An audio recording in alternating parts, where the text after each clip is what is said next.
saya. Surga kecil jatuh ke bumi, seluas tanah sebanyak madu adalah harta harapan. Tanah Papua, tanah leluhur, di sana aku lahir bersama angin, bersama daun, aku dibesarkan. Hitam kulit, keriting rambut, aku Papua. Hitam kulit, keriting rambut, aku Papua. Biar langit bumi terbelah, aku Papua.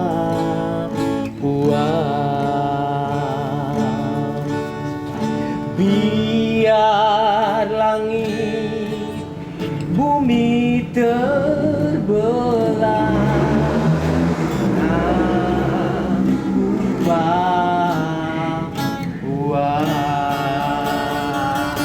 Halo Papua, halo Indonesia, halo saudara-saudaraku semuanya. Ya, selamat ketemu lagi di channel YouTube kita, ada di LSP Digital Channel ya. Jadi kalau dicari di YouTube kita Basuro bersama LSP Digital. Halo, ini apa-apaan ini? Ini apa-apaan? Ini apa-apaan? Ini kan saya punya channel ini. Oh gitu. sorry bos.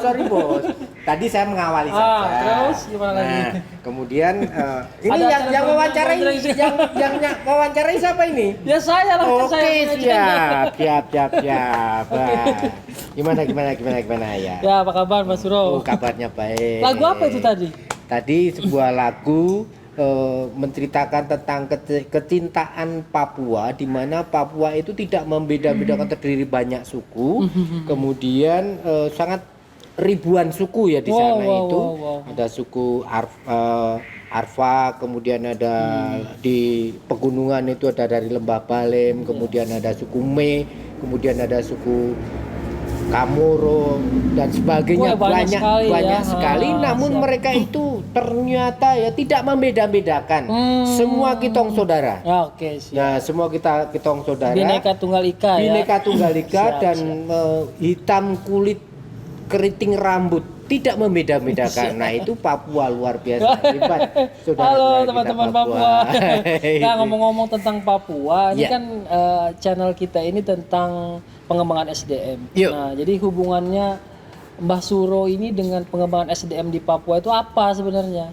Wah, apa punya cerita yang historik kah di sana atau pengalaman yang ya bisa dibagilah dengan teman-teman dari channel YouTube LSPTD ini? Oke, siap ya. Jadi terima kasih Pak Roy, pertanyaan yang sangat bagus tapi langsung ke jantung ya. Ini langsung membuat sesuatu yang sensitif ya. Kalau sesuatu sensitif kan membuat kita ini penasaran gitu kan. Ceritanya begini Pak Roy. Jadi saya itu dari dulu mulai dari sekolah SMA kemudian sampai sekolah ke jenjang atasnya itu saya melihat ada teman-teman Papua yang di Jogja, kemudian ada ini kan saya lihat dari awalnya ketemu di warung. Di warung saya melihat cara makannya, yang dimakan itu cuma sama tempe, sama ini saja. Terus kemudian besok juga sama dan selanjutnya sama, dan saya itu mengamati mereka makan itu cuma sekali waktu itu, dan saya lihat hari-hari tertentu itu tidak makan. Wah, luar biasa. Nah, ya. kemudian saya cari orang-orang itu dan saya mulai berkenalan, saya asik. Akhirnya pada tahun 90-an, lebih tepatnya 94, 95 sampai ke ini kan, ya. itu ada dulu masih ada teman-teman dari luar Jawa, khususnya yang dari Indonesia Timur, dari Papua itu kan, mereka bisa datang ke Jawa itu sangat luar biasa. Oh, itu barang mewah ya datang ke Jawa itu ya. Iya, dan dulu itu tidak ada yang membiayai seperti sekarang. Dulu itu rata-rata di Papua itu kan masih ada dari MAF ya, dari misionaris, di mana mereka itu bisa datang ke Jawa itu rata-rata mereka mesti masuk ke sekolah seminari dan sebagainya. Tapi kenyataannya setelah di Jawa itu tujuannya berbeda karena begini. Sebenarnya dari dulu ada program pemerintah juga yang salah satunya adalah sekolah yang ikatan dinas yang dibiayai oleh negara, dan ada juga yang mereka memang sengaja datang jauh dari Papua ke mandiri itu ya. Ya, ke Jawa. Namun kenyataannya di Jawa ini kan Jawa ini sangat berbeda jauh dari sosial ekonomi. Kulturnya berbeda ya dengan di sana. Tidak hanya itu saja. Kalau makanan, kalau di Papua itu kan duit banyak, tetapi mau belanja yang dibelanjakan nggak ada. Tetapi kalau di sini, kalau nggak punya duit, meskipun itu uang itu makan itu murah, tetapi mereka juga tidak gampang untuk itu. Nah, akhirnya dari situ saya ngumpulkan satu persatu. Saya ajaklah sebenarnya kenapa kok beberapa hari ini saya tidak melihat kamu ada di warung makan gitu kan. Saya tidak ada uang gitu kan. Mereka orangnya jujur. Jadi jadi terkenal orang Papua itu apa adanya. Siap. Jadi kalau berani, kalau ini asalkan mereka tidak diusik saja. Jadi nggak ada yang disembunyikan, walaupun kadang kita merasa risih dengan dengan sesuatu yang baru, kelihatan menakutkan gitu, kelihatan ini gitu kan. Tapi sebenarnya mereka itu hatinya baik. Nah, kemudian dari Papua tersebut dari satu orang namanya Lazarus Jigamelok Pere ya. Itu dia kemudian saya mulai ketemu di Jogja, ngumpul. Pertamanya saya kasih uang. Waktu itu uang itu 1.000 itu masih mahal harganya. Ya, siap. Saya suruh apa? Saya suruh untuk buat naik bis. Ternyata apa? Dia itu nggak naik bis. Jalan kaki. Terus, loh, kenapa kamu tidak naik bis? Waktu itu naik bis masih 100 rupiah. Jadi kalau pelajar dulu itu masih 100 rupiah itu bisa keliling-keliling ya. Nah, kemudian ketika ini saya tanya, alasannya apa? Uang 1.000 saya bisa buat makan daripada saya tidak naik bis tapi saya tidak makan. Ya, lebih baik uang itu saya pakai untuk makan. Ya. Alasannya apa? Gitu kan. Ternyata saya sudah biasa jalan 40 km, jalan 20 km. Karena udah biasa di sana. Jadi dari desa ke desa itu ya karena tidak ada alternatif transportasi ya jalan kaki itu tadi ya. Nah, betul. Kemudian akhirnya anak tersebut itu masih beberapa hari itu tidak kelihatan lagi. Bahkan ada lebih dari 1 minggu. Saya cari ke kosnya. Begitu di kosnya saya ketuk-ketuk, ini kok lampunya nyala. Orangnya nggak ada gitu ya. Orangnya nggak ada. Nggak nyaut gitu ya. Nggak ada yang nyaut itu. Tiba-tiba saya dengar suara gedebek. Waduh. Ada benda berat yang jatuh. Nah, ternyata anak ini sudah 1 minggu kena sakit. Ya Allah. Tidak makan. Nah, dari situ kemudian saya dobrak sama ibu kos. Saya dobrak. Nah, sudah saya dobrak, anak tersebut saya bawa ini untuk berobat. Setelah berobat, akhirnya saya ajak pulang. Pulang ke Klaten. Wah, ke Klaten, ke rumahnya Mbak Suro. Saya suruh aja anak-anak semuanya itu kalau ke Jogja itu siapa yang belum makan, ayo makan. Nah, karena dulu saya itu juga suka melukis, suka kerajinan dan suka main musik. Kemudian saya kan dapat uang. Saya pakailah untuk menghidupi anak-anak Papua itu. Luar biasa, Mbak Suro. Sehingga ada yang namanya Ikatan Mahasiswa Jaya Wijaya Paniai. Waktu itu belum ada pemekaran, belum ada otonomi, otonomi daerah ya. Sehingga Papua itu masih luas. Jadi ada Jaya Wijaya itu mulai dari pegunungan tengah dan sebagainya itu masuknya ke Jaya Wijaya semua. Kemudian Paniai itu sekarang yang udah ke Intan Jaya, ke Dogiai dan sebagainya itu sebenarnya semua itu ke Paniai. Nah, intinya ada ini ya. Ada ikatan yang kuat Jaya Wijaya Paniai itu yang ada di Jawa sampai Bali. Anak-anak kita kumpulkan membuat paguyuban organisasi waktu itu, kemudian ada dibantu juga oleh ada salah satu teman juga dari ini yang mereka memberikan subsidi sama-sama. Mereka akhirnya kita bisa makan. Nah, dari situ kemudian mulailah kita bisa makannya. Bagaimana kita membuat ini kelompok. Mereka kan suka main bola. Ya, siap. Saya pinter. Anak-anak ini kamu main bola, ayo main bola. Banyak orang nonton tuh. Nanti banyak orang yang nantang. Iya. Saya ajak pindah ke kelurahan sini, ke kelurahan sana.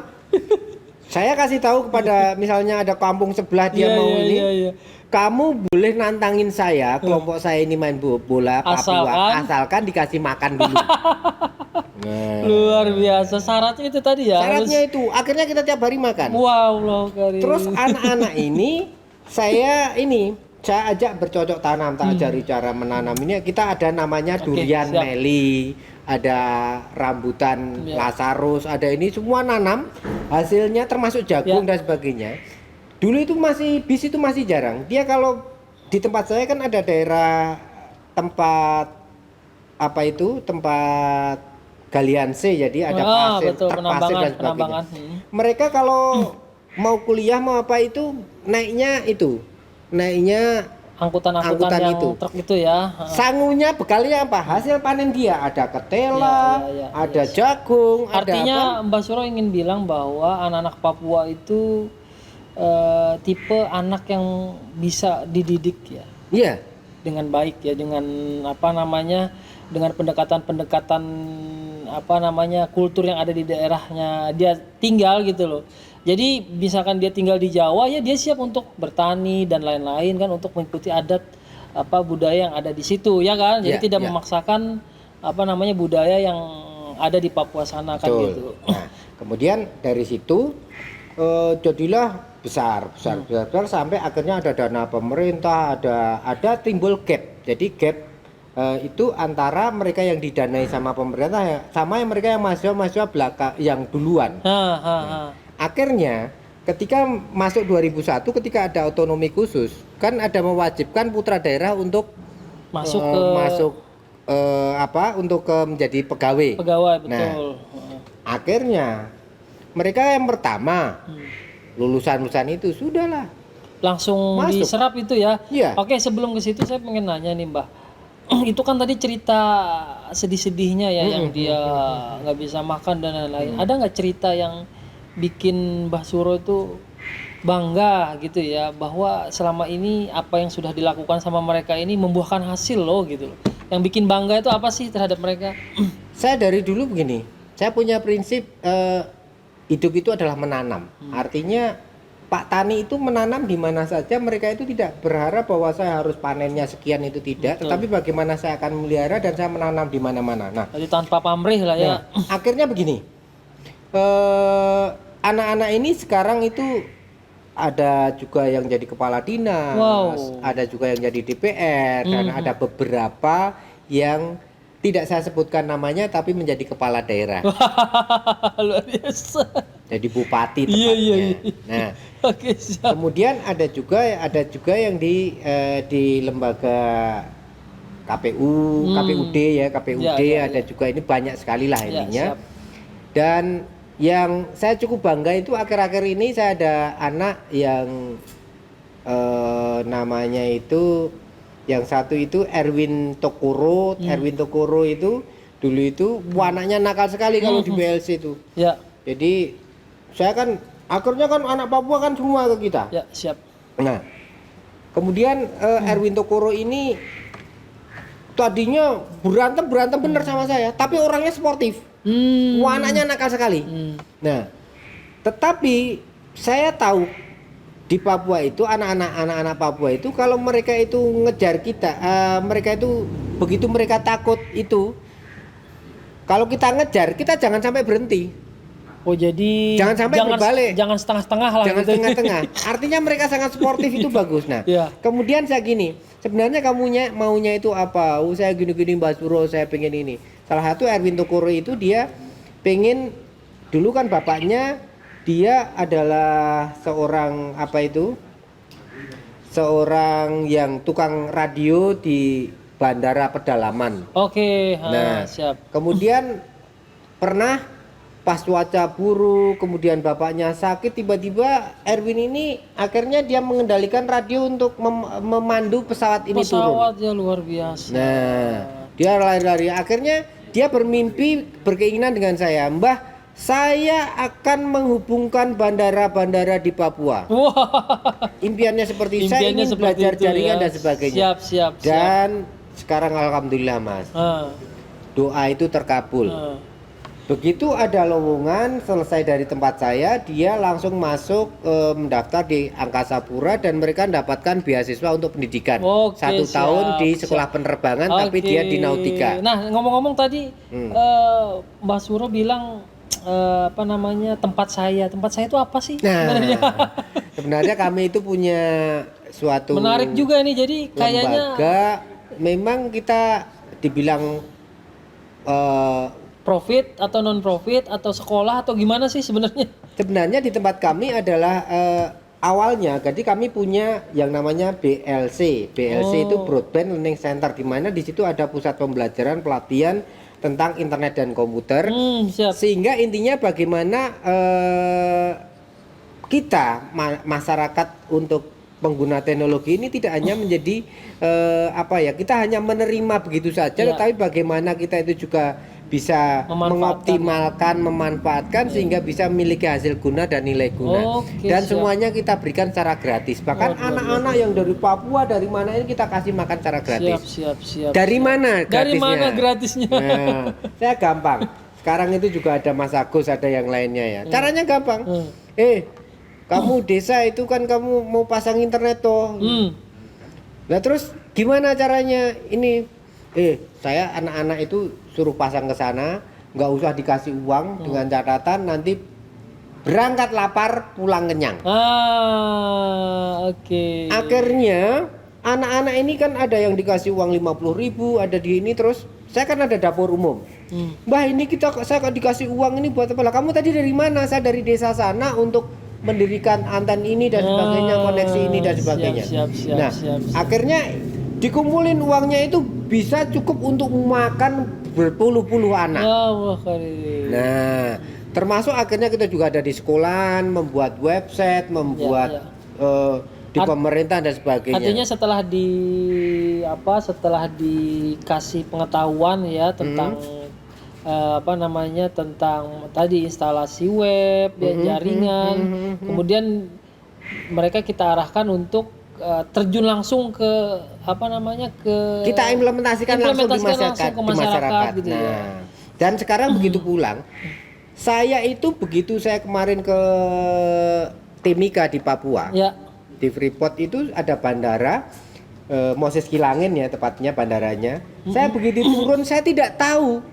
Saya itu dirangkul sama orang seseorang gila, gitu. ada orang Papua tiba-tiba merangkul saya, ini ada masalah apa ini Mbak Suro, saya gitu.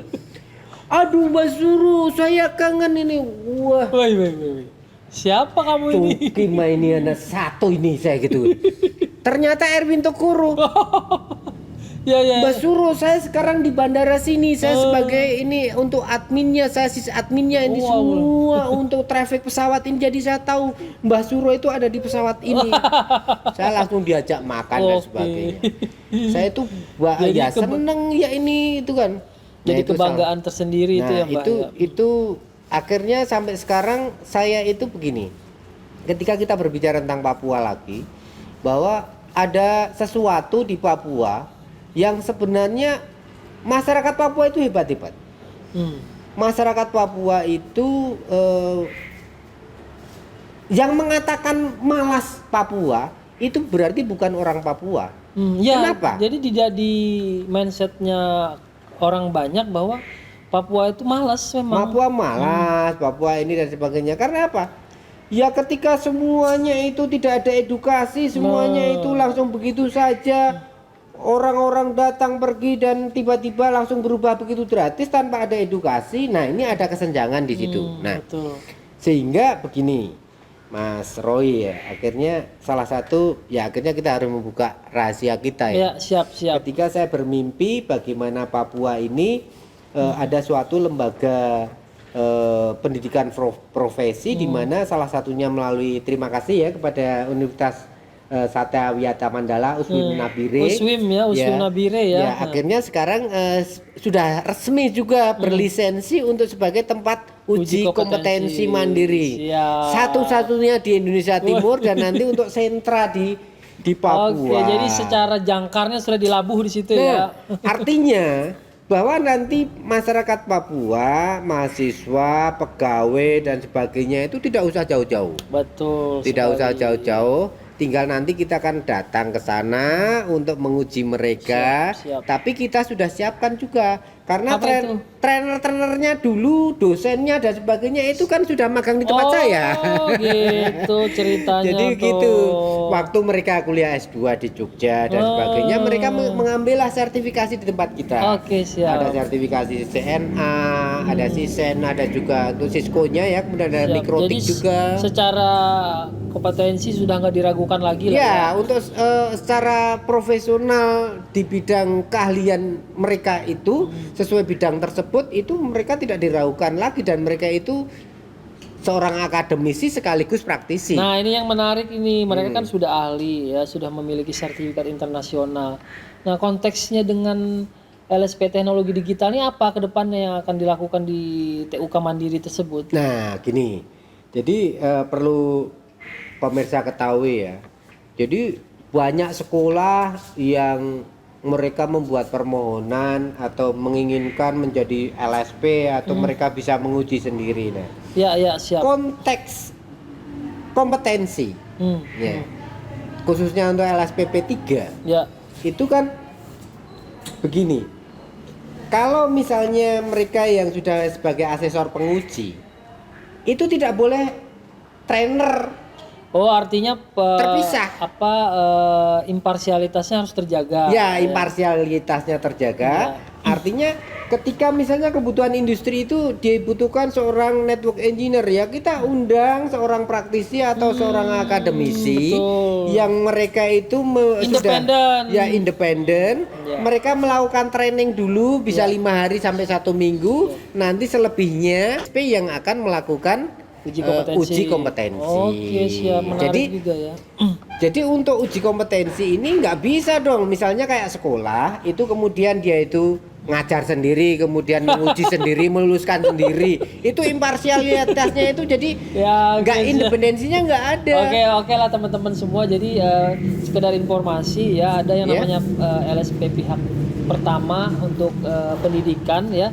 Salah satunya adalah SMK. Nah, jadi di SMK itu teman-teman semua ada yang namanya LSP P1 misalkan SMK apa gitu ya. Nah, dan mereka itu melakukan uji kompetensi terhadap anak didiknya. Nah, dalam hal ini memang dari aspek penjaminan mutu memang udah diatur bahwa yang mengajar tidak boleh yang menguji. Namun di prakteknya di lapangan itu kan mungkin agak sulit ya Mbah ya. Iya. Mengatur ada guru yang ada asesor yang nggak kenal sama anak didiknya itu kan gitu. Itulah yang akhirnya kompetensi kelulusan, misalnya pendidikan vokasi antara pendidikan yang ada di Jogja, ada di daerah, ada di Jakarta, ada di Papua, ada ini akhirnya akan berbeda-beda. Siap. Nah, sehingga melalui sertifikasi kompetensi nasional ini diharapkan ada standar kompetensi industri yang menjadi acuan yang ditetapkan oleh negara, dalam hal ini oleh Kementerian Tenaga Kerja. Siap. Yang tadi SKK ini juga sudah disusun oleh para pakar, akademisi, praktisi, dan juga dari lembaga terkait, pemangku kebijakan, sehingga semua yang dari Sabang sampai Merauke itu standarnya sama. Itu kuncinya di situ. Kuncinya di situ. Sehingga orang itu dinyatakan kompeten atau belum, sudah berkompeten atau belum kompeten, itu grade-nya, standarnya itu jelas. Oke, sekarang kita punya grade. Katakanlah standar nasional. Nah, menurut Mbah sendiri ngajarin orang Jawa sama ngajarin orang Papua itu ada bedanya nggak? Dan ketika kita ingin mengupgrade skillnya itu kesulitannya di mana sih biasanya? Begini. Ini akhirnya mohon maaf ini para dewan guru ya, ini terutama saya ini. Jadi tugas guru itu kan ada dua. Apa itu? Satu mendidik, dua adalah mengajar. Ya enggak? Ya. Mendidik itu adalah bagaimana menyangkut ke hal-hal yang teknis dan verbal. Siap. Ya, teknis dan verbal. Artinya, misalnya 1 ditambah 1 sama dengan 2. Hitungan itu 1, 2, 3 sampai 10 misalnya. Misalnya untuk bidang matematika. Tapi ketika misalnya untuk ini enggak untuk mengajar itu, ketika kamu sudah bisa hitungan itu dalam hidupmu, ketika kamu implementasikan dalam dagang, dalam apa itu bagaimana? Itu tugasnya mengajar. Artinya mengajar itu adalah menjadi teladan. Kemudian ada pedagogik dan ada andragogik. Kalau pedagogik itu adalah guru itu menempatkan sebagai superior dengan siswanya. Jadi siswa dipaksa harus tunduk. Kamu kalau nggak lulus akan begini. Tapi kalau andragogik itu adalah mendidik secara dewasa. Jadi mereka menjadi teman sebaya. Kamu maunya apa? Saya menjadi teman kamu untuk kita bersama-sama, sehingga ayo kita maju sesuai dengan yang menjadi keinginan kamu. Iya, karena passion orang itu kan berbeda ya. Nah, kemudian kembali kalau di Papua dan Jawa, itu memang beda banget, namun kayaknya harus bersambung. Oke teman-teman semua, nanti videonya udah kepanjangan nih untuk sesi kali ini ya Mbah ya. Intinya nanti kita akan karakteristik pendidikan. Kok sampai lagi jadi hostnya? Iya kan? Karakteristik tentang pendidikan yang ada di Jawa sama di luar Jawa. Bedanya di mana sih? Bedanya di mana sih? Kesulitannya apa sih gitu ya? Kurang lebihnya begitu ya. Oke siap teman-teman lanjut, semua. Bos. Makasih banyak nih Mbah Suro atas sesi kali ini. Ketemu lagi di channel LSPTD untuk video berikutnya. Dadah. Dadah. Salam Papua.